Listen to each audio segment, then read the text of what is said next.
tayo sa isa sa makasaysayang lugar sa Pilipinas. Dahil dito nangyari ang first battle ng mga Katipunero noong Philippine Revolution laban sa mga Kastila. Ito ang San Juan City.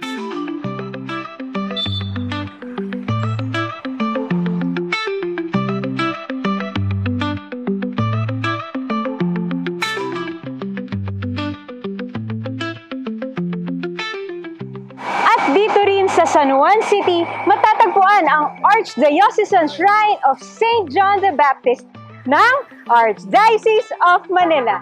Kaya samahan niyo ako sa isa na namang lakbay simbahan dito sa Lakbay!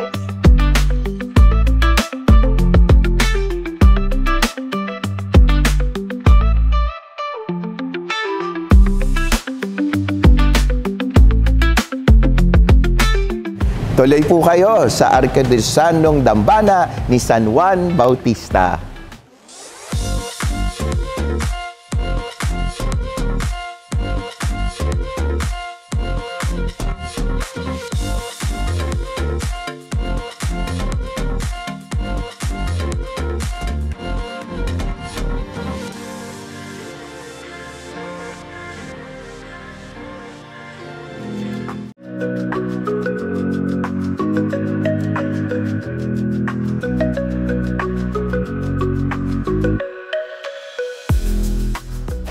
Si San Juan Bautista ay ang patron dito lalo na sa lungsod o sa bayan ng San Juan.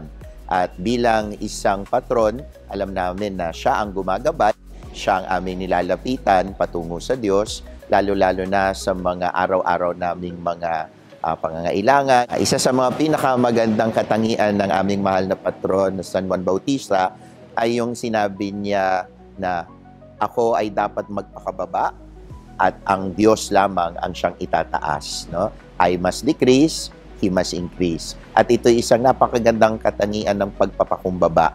Yung the virtue of humility ay mahalaga para sa lahat dito sa amin.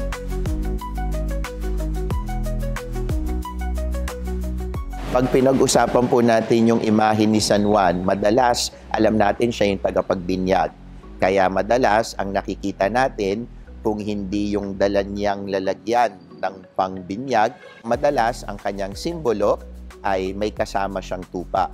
At siguro yung kanyang pananamit na rin, no? Dahil makikita natin na ang kanyang pananamit ay hindi yung pangkaraniwang kasuotan ng tao, no? Nayari sa mga tela, nayari doon sa mga bagay na magiging komportable ang ating katawan. Pero siya, ang pinili niyang kasuotan ay yari lamang sa sako. No? Minsan nga ay sinasabi sa balat ng isang hayop na kung saan ito'y nagpapahiwatig ng kanyang pagpapakumbaba. Kapag ang isang patron ay masasabi natin na kung saan nakapangalan itong komunidad na to, isang parokya, ay matingkad ang kanyang naging buhay, doon nag-uumpisa yung debosyon. Doon maihahalin tulad na ang buhay natin ay maaring kasing buhay din noong ating patron. Kaya nga kapag ganon at dumadami ang debosyon, nagiging isang dambana. No? Hindi na lang siya nagiging isang parokya, kundi nagiging dambana. Ang mga dambana ay hinihikayat na halos araw-araw ay magkaroon ng oras para sa pagbabalik loob ng kanyang mga deboto. Isang pinakamahalagang misyon yan ng pagiging isang dambana.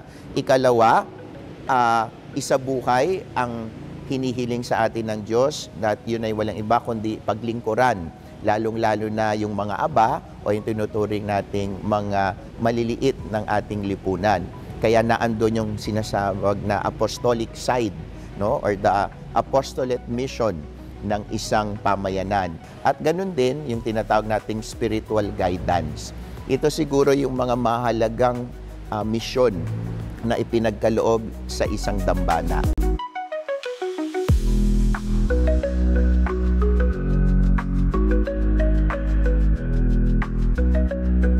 Tinatawag nating santuaro o yung altar, ang pinaka-original ay yung itong makikita mong kung saan nandun ang Blessed Sacrament, itong gitna, plus itong mesa na pinaninisahan, at ito ding pinagbabasahan o yung lector. So these are all considered to be part of the historical part of the church. Then the rest were established and built in the 1950s, no? Itong laking to kasi noon talagang maliit lang siya. At pagkatapos, yung mga unti-unti, yung mga imahen na ito ay dinagdag na lang. Ito ay sinasabi nasa 600 ang seating capacity. Hindi siya full immersion.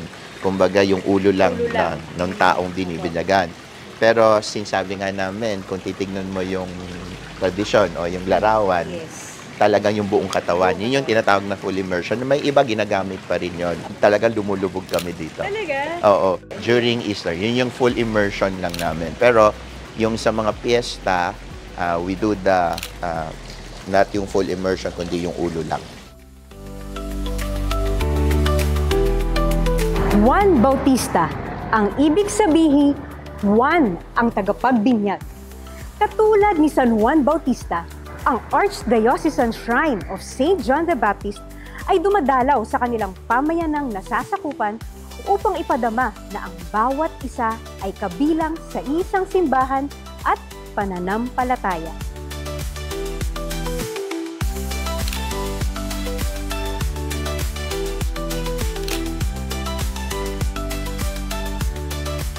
Dalawang klase yun, no? Dalaw sa BEC, dito lang sa amin, around the community, and then dalaw sa ARCAM.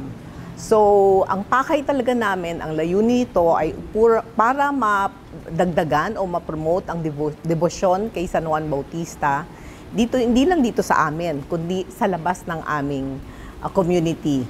Dalaw sa BEC, every first Monday of the month, meron kaming nakaschedule na BEC na dadalawin for the whole month yon. Ang ginagawa namin, after the Mass, ipoprosesyon namin si San Juan Bautista sa naka-assign na BEC. Usually, ito yung magpipista for the month. Kasi may kanya-kanyang pista ang BECs, diba? So, doon namin siya dadalhin.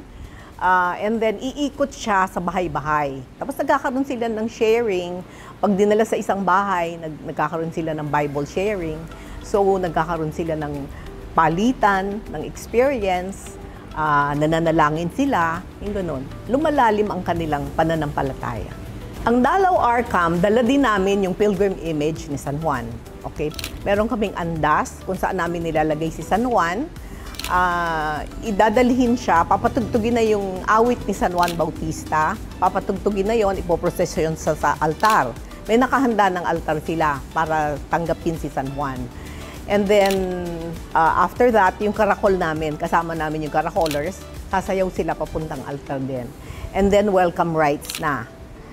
Usually, si Father Mike yan, magbibigay siya ng welcome rites. Tapos, after ng welcome rites, pag may Mass, after the Mass, magpo-fall in line sila to St. John, to the image, ganun. And then, we would leave the prayer to St. John the Baptist para madasal nila kahit nawala na kami. And then, ang maganda nga doon, after a week, babalik kami, kukunin namin si San Juan, pero iiwanan namin sila ng exact replica ni St. John. Kanya, yung mga nadalaw na namin, may mga image ni St. John the Baptist, exactly the same as ours, as the centennial image.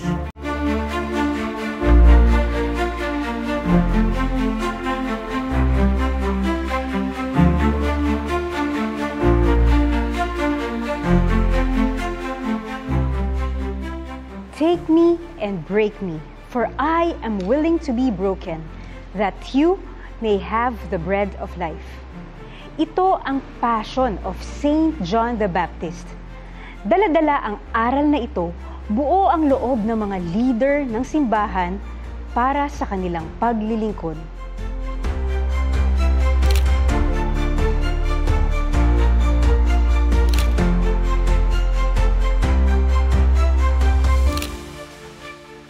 Sa Dalaw Hilom, dinadala namin ang Panginoon sa aming mga may sakit.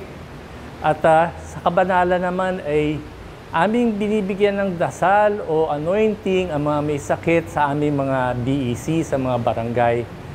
At madalas ay binibigyan din namin ng mga biyaya na galing sa mga parokyano. bilang alay.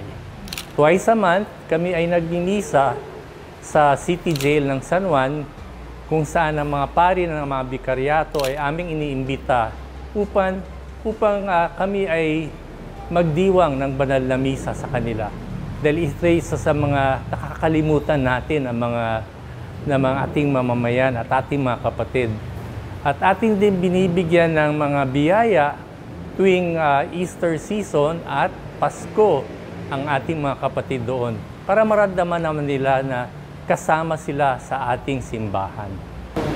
Ang isa sa mga aming part of course, nandiyan ang Caritas sa kanilang Wiseleap at sa kanilang mga gift giving at sa kanilang clinic.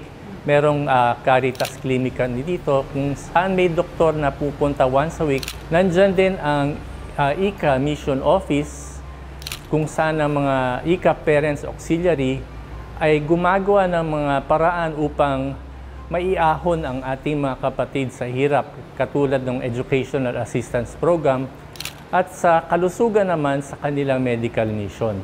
At nandyan din siyempre ang ating mga parokyano, ang ating mga kapatid sa simbahan.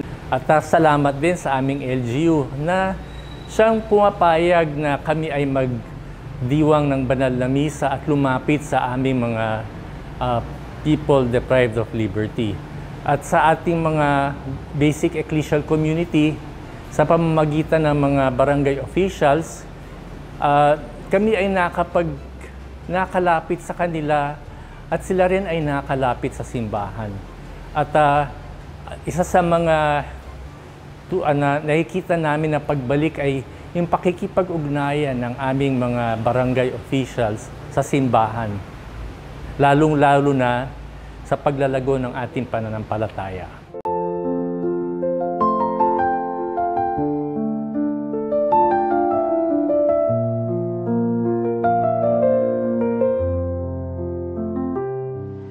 Sa Jordan River naganap ang pagbibinyag ni San Juan Bautista sa kanyang pinsan na si Jesus, kung saan nangusap ang ating Panginoon. Ito ang minamahal kong anak na lubos kong kinalulugdan. Sa panahon naman natin ngayon, nangungusap rin sa atin ang Panginoon. Kailangan lang ang mataimtim na pananalangin.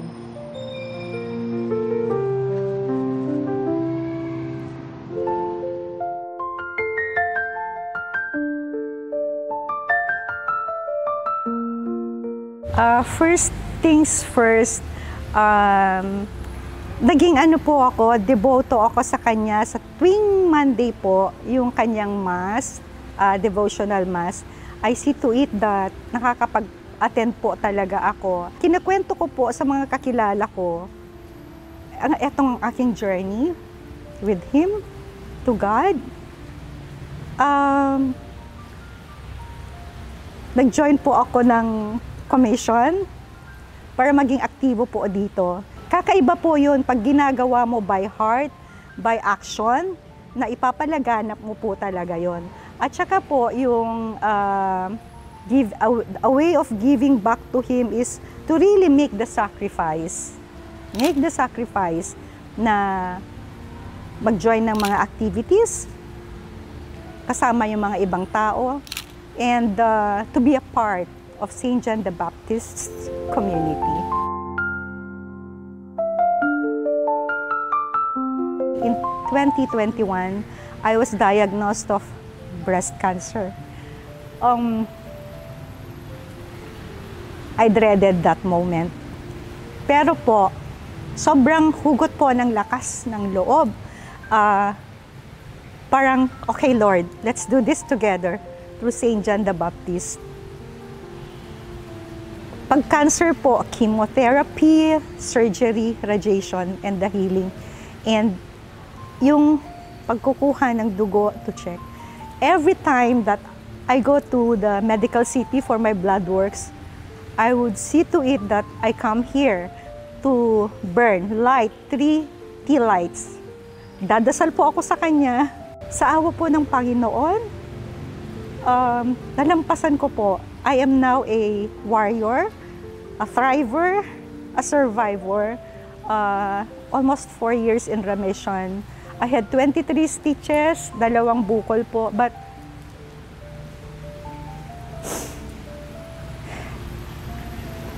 so patuloy pa rin po yung tahak. Kasama sa healing ko, ang aking debosyon, ang aking pananampalataya. And I think that was paramount in my healing. Hindi ko po pinaghiwalay yan. Magkasama po yan, debosyon at saka yung mga procedures ko po. Sa chapter 3, verse 30, St. John, the Gospel according to St. John, He must increase, I must decrease. So, yung buhay, dapat yung kadakilaan po ni Jesus, yun po yung pinapalaganap. I must diminish my self-desires, my self-importance. Importante po siya sa lahat. So, yun po yung naging parang gabay ko po, that verse. He must increase, I must decrease.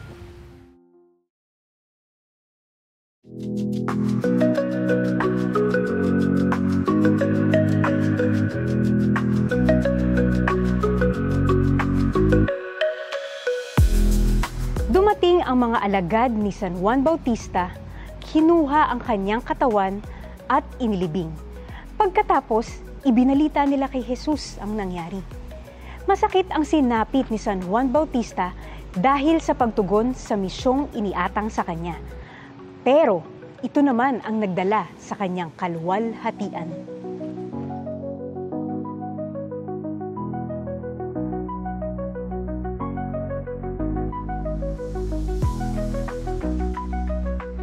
Sa kamatayan ng ating mahal na patron na San Juan Bautista ay bumabagsak ng August 29. At kung titingnan natin sa kasaysayan, ang unang masasabi nating Philippine Revolution o yung paghangad na magkaroon ng kalayaan mula sa pagkakaalipin ay naganap dito sa lugar na ito noong taong 1896 na kung saan kaya nga ang lugar na ito ngayon ay kilala bilang Pinaglabanan. At ang kwento, noong August 29, sa ganap ng siyam ng gabi, hinihintay nilang tumunog ang mga kampana ng simbahan. At yun ang magiging hudyat ng mga katipunero na umpisahan ang pag-aalsa laban sa mga mga Kastila. Kaya nga siguro yung kamatayan ni Juan Bautista at ang kamatayan ng mga Juan de la Cruz nung araw na yon ay iisa lang ang hangarin. At yun yung kalayaan upang matamo nila ang katarungan at ang katotohanan. Kaya siguro yun yung kaugnayan ng pinagdiriwang natin ngayon pagdating ng August 29. The martyrdom not only of a prophet, but also the martyrdom of our heroes. Ang kapistahan ng ni San Juan Bautista sa buwan ng Hunyo ay isang mabasang kapistahan. Ibig sabihin na tutuon sa kanyang simbolo na siguro ng pagbibinyag na naging tradisyon ng pamayanan ito. Ang kapistahan naman ng kamatayan ni San Juan ay isang masayang kapistahan din. Bagamat ito'y kamatayan, pero sabi ko nga, ito ay isang magandang pagdiriwang dahil ang pagdiriwang na ito ay nakaugnay sa ipagdiriwang sa susunod na araw, which is August 30, na tinuturing Pinaglabanan Day. Dahil doon naman kinikilala ang kalayaan na una nating hinangad bilang mga Pilipino. Kaya siguro ang malaking pagkakaiba, yung sa basaan, dito naman sa kamatayan niya ay pinapakita naman ang kapistahan ng kalayaan ng ating bansa.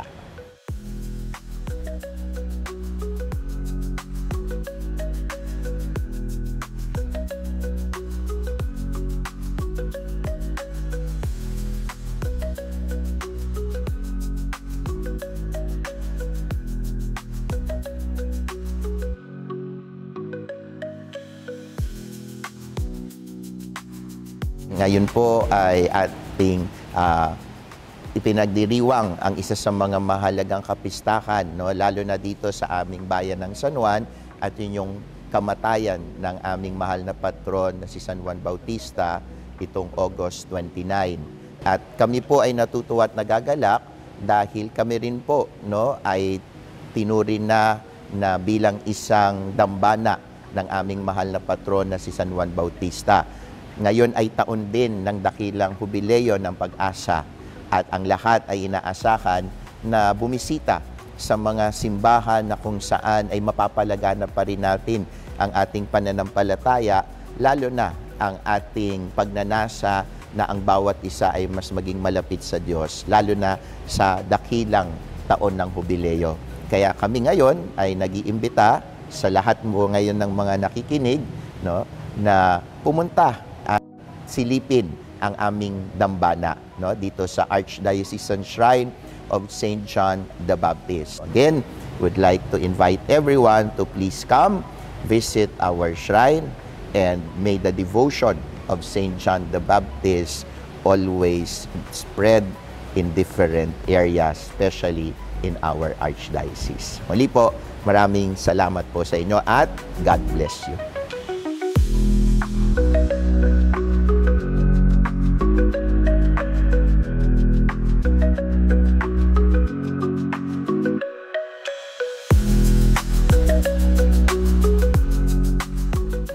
Pagpapahayag ng katotohanan. Maaaring ito ang nagdala kay San Juan Bautista sa kanyang kamatayan. Pero, para sa kanya, ginampanan lamang niya ang kanyang misyon na ihanda ang daraanan ni Jesus. Kaya, ang kanyang sigaw, tuwirin ninyo ang liku-likong daan at ayusin ang baku-bakong daan at makikita ng lahat ng tao ang pagliligtas ng Diyos.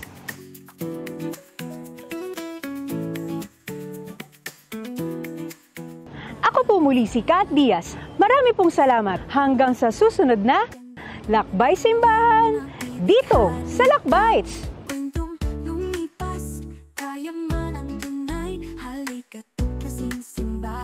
Nating mahal. Let's go discover the beauty and see its history. The richness of what it has to offer is yet to be seen. So let's go and discover. Nakakabighani, nakakamangha, ganda ng ating simbahang Katolika.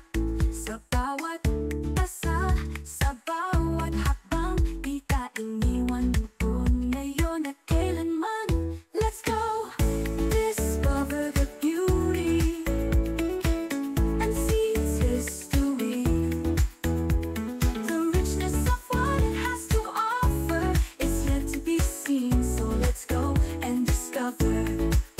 Kamangha-mangha, yaman ng simbahan, puno ng debosyon, lumalagot may sasay.